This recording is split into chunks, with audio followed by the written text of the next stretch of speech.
Okay, mapagpalang araw sa lahat. Bali ngayon gagawa tayo ng black and gray na portrait. So bago tayo nag-print, nag-edit muna tayo kanina kasi ang gustong mangyari ni client, picture ng mga magulang niya sa gitna, tapos gagawing pa heart yung pangalan nila, lahat magkakapatid. So nag-edit muna tayo ng pa heart shape na mga pangalan nila, tapos nilagay natin sa gitna yung picture ng mga magulang niya. Siyempre sinulatan muna natin ng size yung part na paglalagyan bago tayo nag-print ng pinaka-design na gagawin natin. Bali, ito na yung resulta ng edit natin. Tapos syempre, dinikit na natin, papatuyuin na lang natin. Tapos yan, pwede na tayo mag-start. Bali dito sa mga pangalan, ang gamit ko na needle dito, 7RL po ginamit ko dyan. Lahat ng pangalan na nakasulat dyan, 7RL lang po yung ginamit natin. Tapos dito naman sa buhok, 9 Magnum yung ginamit ko. Pwede kayong gumamit ng mas malapad na size ng needle. Tapos yung kung saan nakahawi yung buhok o nakagawi, ganun lang po yung ginagawa kong hagod. Kung pakaliwa, pakanan, o pataas, para lang akong naglilinya pero Magnum po yung gamit. Dito naman sa part ng leeg, medium wash po yung ginamit ko dyan at saka light wash. Bali, ang timpla ko po ng medium wash, 9 drops ng black ink sa large ink cups. Tapos pupunuin siya ng solution.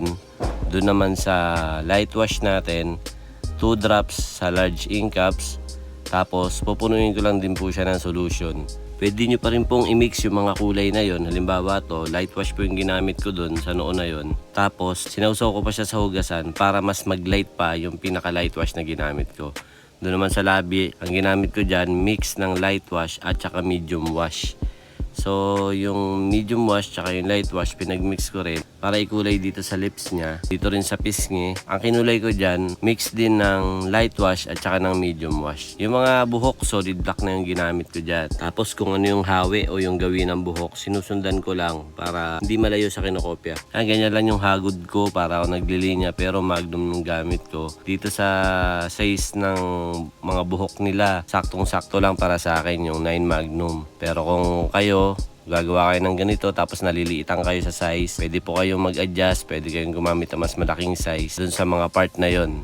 Yung pagtitimpla ko ng sarili kong timpla ng wash, hindi ko po sinasabi na yun po yung pinaka-eksakto o tamang timpla na kailangan yung sundin.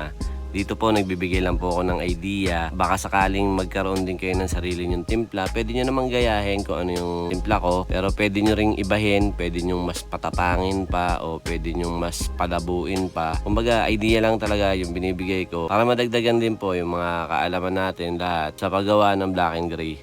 At yun, hanggang dito na lang. Maraming salamat sa panonood. Ako po si Nadsy Larpe na nag-iiwan ng isang mapagpalang araw. Peace out!